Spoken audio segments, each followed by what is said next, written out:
Um estudo diligente e profundo do livro de Daniel nos conduz à identificação de destacados impérios mundiais que se sucedem desde os dias do profeta até a volta de Jesus Cristo e o estabelecimento do reino eterno de Deus. As 4 partes da estátua de Daniel 2 fazem parte de uma descrição profética histórica rudimentar do futuro do mundo, e muitos elementos novos e dinâmicos são acrescentados a tal descrição em Daniel 7 na visão dos 4 animais. Detalhes são ampliados e expostos com o objetivo de tornar claro o que aguarda o povo de Deus, tanto em seus aspectos mais negativos, quanto nos aspectos mais positivos. O capítulo 8 de Daniel, porém, contém ainda mais detalhes relacionados com as profecias de Daniel 2 e Daniel 7, e conhecer esses detalhes e relações é privilégio daqueles que amam a palavra de Deus e a estudam com seriedade e afinco.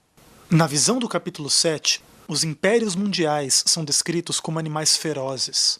É assim que Babilônia é um leão, Medo-Pérsia um urso, Grécia um leopardo e Roma um animal indescritível que tem um chifre pequeno, surgindo, se desenvolvendo e fazendo sua obra contra Deus e contra seus filhos.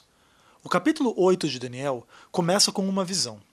Nessa visão, um carneiro e um bode são apresentados em dinâmica de luta, guerra.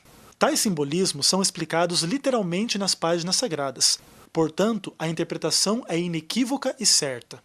Aquele carneiro com 2 chifres que viste são os reis da Média e da Pérsia, mas o bode peludo é o rei da Grécia. Daniel 8, versos 20 e 21. Alguns detalhes nos ajudam a perceber que o carneiro e o bode, símbolos dos impérios Medo-Pérsia e Grécia, são paralelos equivalentes ao urso e ao leopardo descritos em Daniel 7, como símbolos dos mesmos impérios. Em Daniel 7, verso 5, vemos um urso, o qual se levantou sobre um dos seus lados. Já em Daniel 8, uma falta de simetria semelhante é descrita quando nos é dito que o carneiro tinha 2 chifres, porém um mais alto do que o outro. Daniel 8, verso 3. O urso de Daniel 7 tinha 3 costelas na boca. 7, verso 5. Ao passo que o carneiro dava amarradas em 3 direções de conquista. 8, verso 4. O urso de Daniel 7 e o carneiro de Daniel 8 estão em correspondência direta e simbolizam o mesmo poder, o Império Medo-Persa. Relações similares podem ser vistas entre o leopardo de Daniel 7 e o bode de Daniel 8. O bode é o sucessor do carneiro, capítulo 8, verso 5. Assim como o leopardo é o sucessor do urso, capítulo 7, versos 5 e 6. O leopardo tinha 4 asas nas suas costas, 7 verso 6, enquanto o bode flutuava sobre a face da terra sem tocar o chão, capítulo 8, verso 5. O leopardo também tinha 4 cabeças, 7 verso 6, enquanto da cabeça do bode surgiram 4 chifres, quando o chifre principal foi quebrado, capítulo 8, verso 8. Um outro elemento paralelo destacado entre Daniel 7 e Daniel 8 é o chifre pequeno. Daniel 7, versos 19 a 26 e Daniel 8, versos 9 a 25. As conexões e correlações entre eles, porém, será trabalhada exclusivamente em outro vídeo desta mesma série.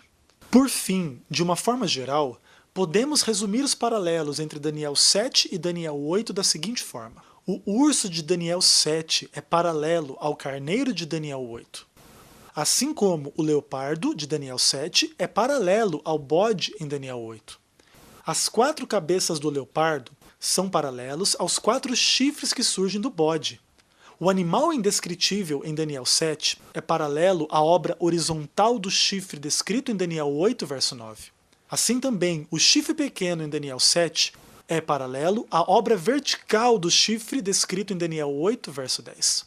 Por fim, vemos a destruição do poder que luta contra Deus e contra os santos, em Daniel 7, verso 26. Mas depois se assentará ao tribunal, para lhe tirar o domínio e o consumir até o fim. E também em Daniel 8, verso 25. Ele será quebrado sem o auxílio de mãos. Os propósitos divinos por detrás de tais paralelos são exatamente os mesmos propósitos vistos nos paralelos entre Daniel 2 e Daniel 7. Aprofundar a compreensão, acrescentar detalhes e em tudo isso preparar o povo de Deus para o fim. Em Daniel 8, temos referência ao santuário e sua purificação no verso 14. E as estruturas paralelas nos permitem vislumbrar que é nesse santuário que ocorre a cena de Daniel 7, versos 13 e 14, com a vinda do Filho do Homem até o Ancião de Dias. Assim, o que vemos nesses paralelos é muito além de repetições desnecessárias ou confusas, mas quadros cada vez mais amplos de profecias radicais, impressionantes e maravilhosamente conectadas com o que vemos no mundo hoje no século XXI. A sobrevivência do Império Romano, ainda que dividido e transmudado na moderna Europa, é fato aos olhos de todos.